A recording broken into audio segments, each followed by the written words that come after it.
आज के टॉपिक में हम पढ़ेंगे tabular minimization. This is also called Quine McCluskey method, right. K map आप जब बनाते हैं तो केमैप की मेथड को we can say it is convenient for 4 up to 5 at the most, right. इसके बाद इसको यदि हम केमैप से सॉल्व करते हैं तो ये मेथड बहुत डिफिकल्ट हो जाती है। पेयरिंग करना, उसका रिड्यूस टर्म लिखना। अब दूसरी मेथड हम क्या लें जिसमें यदि हमें कोई बुलियन फंक्शन दिया है जिसमें 5 वेरिएबल है, 6 वेरिएबल है, so we can use Quine McCluskey के मेथड। तो कॉइन मिड क्लास के मेथड में हम करते क्या है, this method is based on prime implicants. Prime implicant क्या है, ये या तो प्रोडक्ट टर्म है या सम टर्म है, लेकिन ये इतनी रिड्यूस करके छोटी टर्म बन जाती है that can not be clubbed or combined with any other such term. Okay, next देखिए, इस मेथड में जो मेनली लॉजिक यूज हो रहा है, मतलब हम जो सक्सेसिवली इसको ग्रुपिंग कर करके रिड्यूस करके ला रहे हैं, उसमें लॉजिक यही यूज है कि आप जो एक्सप्रेशन लिखते हैं x y plus x y bar, तो इसमें हम क्या कहते हैं, will take this x common, y plus y bar. So we know y का उसके कॉम्प्लीमेंट के साथ और operation will result in 1, so x dot 1 and we know this is x only, right. यही कंसेप्ट कंटिन्यूसली यूज होगा। अब इसको apply कैसे करना है इस मेथड को, स्टेप 1 में हम क्या करेंगे, आपको जो भी फंक्शन दिया है उसमें सारे टर्म आप देख लें, उसका बाइनरी इक्विवेलेंट देखें, और बाइनरी यदि सपोज आपकी n वेरिएबल की मिड टर्म्स है, n वेरिएबल्स हैं, तो आपके n+1 हम ग्रुप बनाएंगे, राइट। और जब हम पूरी टर्म्स को एक असेंडिंग ऑर्डर में अरेंज कर लेंगे कि how many ones are there in their binary representation. Second step क्या करेंगे, आपके ग्रुप बन गए, सपोज आपकी कोई मिड टर्म है 0, तो 0 में देयर इज नो 1, तो आपका ग्रुप जो फर्स्ट ग्रुप होगा उसमें केवल एक ही मिड टर्म आ जाएगी। आपके ऐसे कोई भी मिड टर्म जिसमें एक 1 है, let assume you are writing 1, then you are writing 8, in both these there is only 1, so these midterms will go in group 2। तो आप सारी मिनटर्म्स को अरेंज कर लें, उसके बाद हम सक्सेसिव ग्रुप में पेयरिंग करेंगे। मतलब यदि हमारा ये ग्रुप 0 था, ये ग्रुप 1 था, तो इसमें पेयर बन सकता है किसका, ये 3 आइडेंटिकल है and this is differing only. So 0 और 1 की जगह पे जहां डिफर हो रहा है वहां डैश प्लेस कर देंगे। डैश प्लेस करने का मतलब है you are dropping this like y plus y bar or whatever the variable is that in that place, ठीक है। अब इस प्रोसेस को कीप ऑन रिपीटिंग, ग्रुप 0 को ग्रुप 1 से, ग्रुप 1 को ग्रुप 2 से, ग्रुप 2 को होगा, लेट अस अज्यूम ग्रुप 2 में है 9 because it is having 2 1s, तो अब पेयरिंग किसकी होगी, इनकी होगी। फिर आपका next group, next successive group. तो इस प्रोसेस को हम तब तक रिपीट करते चलेंगे जब तक कि हमारा हर टर्म जो है, फॉर्म टर्म जो है, वो प्राइम इम्प्लीकेंट में चेंज ना हो जाए। इसके बाद हम क्या करेंगे, make a prime implicant table. उसमें उतनी रो होंगे जितने प्राइम इम्प्लीकेंट आए और उतने कॉलम होंगे जितने फंक्शन में आपको टर्म्स दिए हैं, मिड टर्म्स दिए हैं। Then we will mark 1। आप जब एक कोई प्राइम इम्प्लीकेंट लिख रहे हैं तो उसको हो सकता है उसमें आपने 2 6 9 और 11 को क्लब किया, तो आपका 2 6 9 11 मिड टर्म पे आप 1 प्लेस कर देंगे, और हर रो में एक आपकी प्राइम इम्प्लीकेंट लें और वो प्राइम इम्प्लीकेंट में कौन सी मिड टर्म्स बनी है उस जगह पे 1 प्लेस कर दें या क्रॉस प्लेस कर दें। नेक्स्ट हम क्या करेंगे, अब हमें we need to identify essential prime implicant. Essential prime implicant क्या होते हैं, जब आप रो और कॉलम में पूरा ग्रिड फॉर्म करेंगे प्राइम इम्प्लीकेंट्स का, तो आप देखोगे कि किसी मिड टर्म में केवल एक बार ही 1 आया है, जिस जगह केवल एक बार मतलब वो मिड टर्म केवल एक ही प्राइम इम्प्लीकेंट में कवर हुई है, so that will become an essential prime implicant, और वो आपके सिंप्लीफाइड बुलियन फंक्शन में आएगी। उसके बाद आप उस पर्टिकुलर प्राइम इम्प्लीकेंट को ड्रॉप कर दो और उसमें जितने कॉलम या मिड टर्म इंक्लूड हो रही है उनको भी ड्रॉप कर दो। फिर आपका जो रिड्यूस्ड टेबल बना प्राइम इम्प्लीकेंट का और मिड टर्म्स का, उसमें keep on repeating this successive process, कब तक, जब तक कि सारी मिड टर्म्स कवर हो जाए, and finally we will write the reduced expression using those essential prime implicants, right.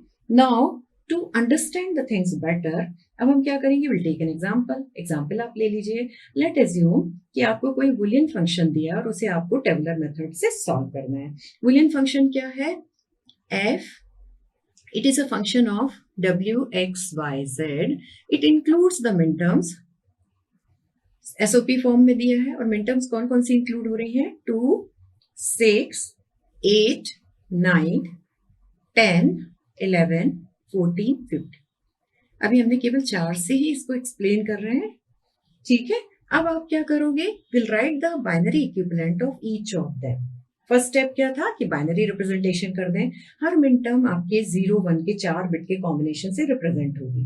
फिर आपने क्या करना है, स्टेप 1 में आप देखिए कि किसमें 1 की ऑकरेंस कितनी बार है, accordingly group 1 group 2 group 3 form कर दें। और असेंडिंग ऑर्डर में आपको अरेंज करना। असेंडिंग ऑर्डर मीन्स जो आपको ऑर्डर दिया वो नहीं, आपको वो ऑर्डर लेना है जिसके बाइनरी इक्विवेलेंट में कितने वंस हैं, उस ऑर्डर में इसको अरेंज कर दें। अरेंज करने के बाद विल फॉर्म द ग्रुप।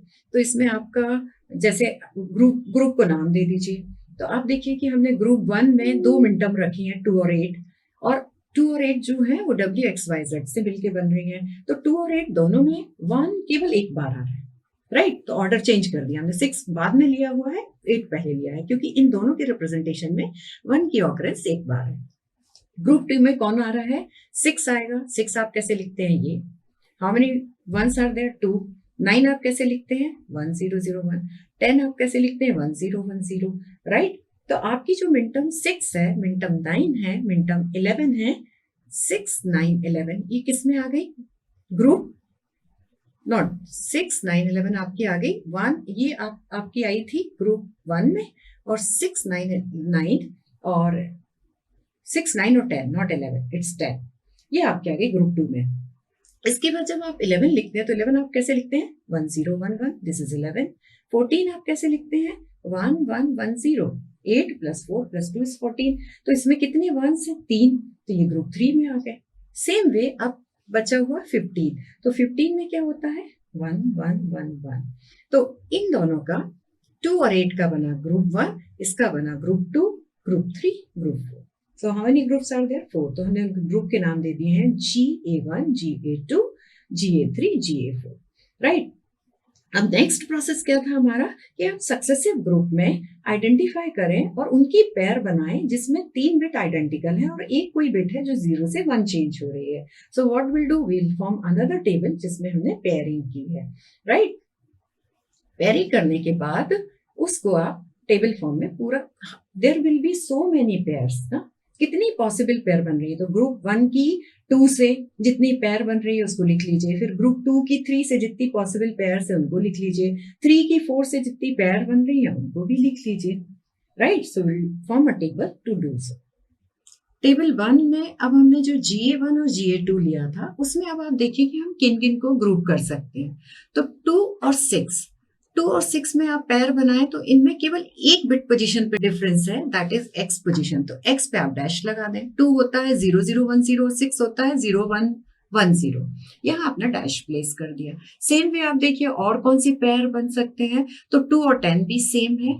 2 और 10 में कहाँ डिफर कर रहे हैं, इस पोजीशन पे डिफर कर रहे हैं। तो आपने W + W bar, so that will become 1, यहाँ हमने डैश प्लेस कर दिया। नेक्स्ट आप देखिए आपकी और कौन सी थी ग्रुप 2 में, 8 और 9, राइट। तो 8 और 9 में there is only this is differing, यहाँ आपने डैश प्लेस कर दिया। Check with one more minterms of the 2 adjacent groups। तो 8 और 10 में भी हम देख रहे हैं this is only differing in this position. तो आपकी जो भी डिफर कर रहा है वहां डैश करो और आपको हर पॉसिबल कॉम्बिनेशन को कवर करना है। There is one more combination 6 और 14। 6 और 14 में हम W वाली पोजीशन पे डिफर कर रहे हैं। तो आप यहाँ 6 लिख रहे हैं तो 0 1 1 0, और 14 लिख रहे हैं तो 1 1 1 0। These 3 bits are identical. This position we are differing. Place a dash here, right? So these are the possible combinations in which GA1 and GA2 group can be clubbed. Like minterms of those groups are clubbed. अब हम क्या करें, keep on repeating this process. यही पढ़ा था आपने। अब हम जिसमें ऐसे पेयर बनाए जिसमें 2 1 और 3 1, राइट। तो हमने GB2 इस ग्रुप का नाम दे दिया और हमने क्लब किया सेकंड ग्रुप से 9 को। 9 आप लिखते हैं 1 0 0 1 और 11 लिखते हैं 1 0 1 1। So these 3 bits are identical and the place where these 2 minterms are differing, place a dash over here, right? Same way आप 10 लिखते हैं 1 0 1 0, 11 लिखते हैं 1 0 1 1। तो ये least significant bit Z differ कर रही है, Z पे आपने डैश प्लेस कर दिया। 10 आप लिखते हैं 1 0 1 0, 14 लिखते हैं 1 1 1 0। So it is differing in this place, तो dash mark कर दें। This is how from group 2 and 3 we have got these pairing. Okay. Process को कंटिन्यू रखिए। नेक्स्ट 2 कंसेक्यूटिव ग्रुप देखिए। अब 11 में 3 वंस थे, 15 में 4 वंस थे। अंडरस्टूड है कि वो एक प्लेस पे डिफर कर रहे हैं, जहां डिफर कर रहे हैं वहां डैश मार्क कर दो। सेम वे 14 और 15 में 14 is 1 1 1 0 and 15 is 1 1 1 1. So they are differing in this place. Place a dash over here, right? This is how we can form the pair. अभी ये प्रोसेस आपकी कंप्लीट नहीं हुई है। अब आपको क्या करना पड़ेगा, क्या GB1 और GB2 में हम कुछ क्लब कर सकते हैं। क्लबिंग कैसे होगी कि आप इसमें आइडेंटिफाई करें कि इस प्लेस पे यदि डैश है तो ये डैश कहाँ आ रहा है। 2 6 को आप किसके साथ क्लब कर सकते हैं, 10 और 14 के साथ, because dash is same. These two bits are identical, 1 1 0 0. तो अब डिफर कहाँ कर रहा है, 0 और 1 डिफर कर रहा है। तो 2 6 can be clubbed with 10 and 14. फिर आप देखिए कि ये वाला डैश और ये डैश आइडेंटिकल है, मतलब हम 8 और 9 को 10 11 से क्लब कर सकते हैं। अब डैश कहाँ आएगा, ये डैश एज इट इज रहेगा, one more dash will be there, मतलब y प्लस y बार को आपने रिड्यूस कर लिया। सेम वे देखिए, ये डैश कहीं आ रहा है क्या, ये डैश आ रहा है 2 और 6 में। तो 2 और 6 को आप किससे क्लब कर सकते हैं, 10 और 14 से। अब डैश कहाँ आ जाएगा, यहाँ। This is how we'll form all the possible combinations by pairing the minterm from GB1 to GB2. We should not stop our process. हम कंटिन्यू करेंगे कि फिर इन दो एडजेसेंट ग्रुप में कैसे कोई पेयर बन रहे हैं। So we'll form one more table जिसमें हमने मिनटर्म को और क्लब किया है और ग्रुप को और रिड्यूस किया, राइट। अब कितने ग्रुप बनेंगे, GB1 और GB2 को क्लब करके एक ग्रुप, सेम वे GB2 और GB3 को क्लब करके एक group. So will draw one more table, okay. अब आप क्या करेंगे, इस टेबल से हमें नेक्स्ट टेबल फॉर्म करना है। तो GB1 और GB2 में क्या क्लब हम कर सकते हैं, आप देखिए, आपको हमने बोला जहां डैश कॉमन है। सो आइडेंटिफाई द डैश पोजिशन, ये डैश और ये डैश एक जैसा है, तो क्या हम 2 6 10 14 को कंबाइन कर सकते हैं, यस। तो यहाँ पे we'll write one more dash at this place. So from this we'll form one more table. Now 2 6 10 14 is club and one more dash is, the 3 bits will remain the same and this one more dash is introduced because W is changing, right? अब आप देखिए, क्या मैं 2 10s को कहीं से combine कर सकती हूँ, 2 10 को फिर आप 6 14 से कंबाइन कर रहे हैं because dash is at the same place, right. तो डैश सेम है, this 1 is same, 0 is same, one more dash will occur। तो फिर से आपका हो गया डैश डैश 1 0। नेक्स्ट देखिए, क्या हम इस प्लेस पे यहाँ डैश आ रहा है क्या, yes. means 8 and 9 can be clubbed with 10 and 11 because dash is at the same place, one more dash will occur, so this will become 1 0 dash dash। और देखिए और क्या क्लब हो सकता है, नाउ 8 10 में भी आपका डैश यहाँ भी है यहाँ भी है, तो आप इसको इसके साथ पेयर कर सकते हैं। तो 8 10 और 9 और 11 से आपका क्या आ जाएगा, 1 0 dash dash. So these are the possible combinations, हमने सारे बना लिए। So one group in which we have formed the pair of minterms using GB1 GB2, हमने इसको GB1 नाम फिर से दे दिया है, नो प्रॉब्लम। अब आप देखिए, क्या इनमें कोई पेयरिंग हो रही है, logic will remain the same. आप डैश आइडेंटिफाई कर लें कि सेम प्लेस पर डैश कहाँ आ रहा है। तो आप देखिए 10 14 11 15 में डैश सेम है, सो 1 is same, dash position is same, another 1 is same. Now we will introduce one more dash at Z place, so that will become 1 dash 1 dash। Any other pairing can be done, yes। आपका कौन सा, this dash is same, तो 10 11 को आप 10 और 14 को this dash is same, तो 10 और 14 को 11 15 से क्लब कर दीजिए, तो आपका क्या आ जाएगा, 1 dash 1 dash 1 dash 1 dash. So we are again having two group GB1 GB2। Now check further combination is possible in these two। So you will identify in GB1 and GB2, in both of the pairs no dash is at the common place, right? It means कि इसका further reduction is not possible। So now we will create one more table by dropping the duplicate rows। अब आप यदि ध्यान से देखें तो इसमें मिनटर्म 2 6 10 14, इसमें भी मिनटर्म 2 10 6 14, केवल ऑर्डरिंग चेंज हुई है, मिनटर्म इज सेम। तो आपका इन दोनों का ये एक ही है, एक ही ग्रुप बनेगा। सेम वे यहाँ भी इन दोनों का एक ग्रुप बनेगा, सेम वे ये एक ही है, राइट। तो अब आप विल राइट डाउन द कि इसका एक्सप्रेशन क्या बनेगा, मतलब further grouping is not possible, so will write the expression. तो आपकी जो मिनटर्म है 2, 6, 10, 14 उसका एक्सप्रेशन क्या बनेगा? ये तो ड्रॉप हो गया, उसका एक्सप्रेशन बनेगा y z bar because y is 1 and z is 0. So the expression is y z bar.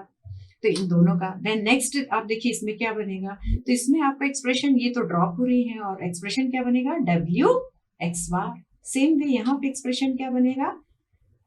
1 1 that is w bar. So this is your reduced Boolean expression and we will then further verify. हम prime implicant table से verify करेंगे कि ये सही है या नहीं, या फर्दर कौन सी टर्म ड्रॉप हो सकती है और कौन सी इसेंशियल प्राइम इम्प्लीकेंट्स है. So will go with that table now. Duplicate rows को यदि हम ड्रॉप कर दे तो अब आपके पास दो ग्रुप हैं GC1 और उसमें मिड टर्म है एक 2, 6, 10 and 14. यदि हम उसका रिड्यूस्ड एक्सप्रेशन लिखें तो y is 1 and z is 0. So the expression will be y z bar. Okay? इसको हम डुप्लीकेट रोज को यदि ड्रॉप कर दें तो अब आपके पास एक और रो बन रही है, दैट इज 8, 9, 10, 11. 8, 9, 10, 11 में आपका आ रहा 1 0 डैश डैश, तो आपका 1 w is 1 तो w और x is 0 तो x bar. So this will be the reduced term. और सेकेंड ग्रुप GC2 में भी हमारी डुप्लीकेट था, तो आप एक रो ड्रॉप कर दें, एक ही रो लेने से काम चल जाएगा. तो दिस इज 10, 11, 14, 15 मिन टर्म की जो क्वाड था उसका एक्सप्रेशन है 1 dash 1 dash. So will take w y. So this is your expression. अब हमें प्राइम इम्प्लीकेंट्स मार्क करने हैं. प्राइम इम्प्लीकेंट मार्क करने के लिए विल मेक अनदर टेबल, और इस टेबल में क्योंकि इनमें अब ग्रुपिंग तो पॉसिबल नहीं था, मतलब हम जितना रिड्यूस कर सकते थे हमने रिड्यूस कर दिया. रिड्यूस करने के बाद प्राइम इम्प्लीकेंट्स के लिए हम क्या करते हैं, will take column. How many columns will take? जितनी आपकी मिड टर्म्स थी उतने हमने कॉलम ले लिए, राइट. और जितने आपकी रिड्यूस्ड एक्सप्रेशंस आए उतनी हमने रोज ले लिए. ओके. अब आप क्या करोगे, आपका y z बार जो रो है, इस रो में कौन कौन सी मिड टर्म्स इंक्लूड है? 2, 6, 10, 14. सो विल प्लेस 1 एट 2, 6, 10 और 14 पे 1 प्लेस कर दीजिए.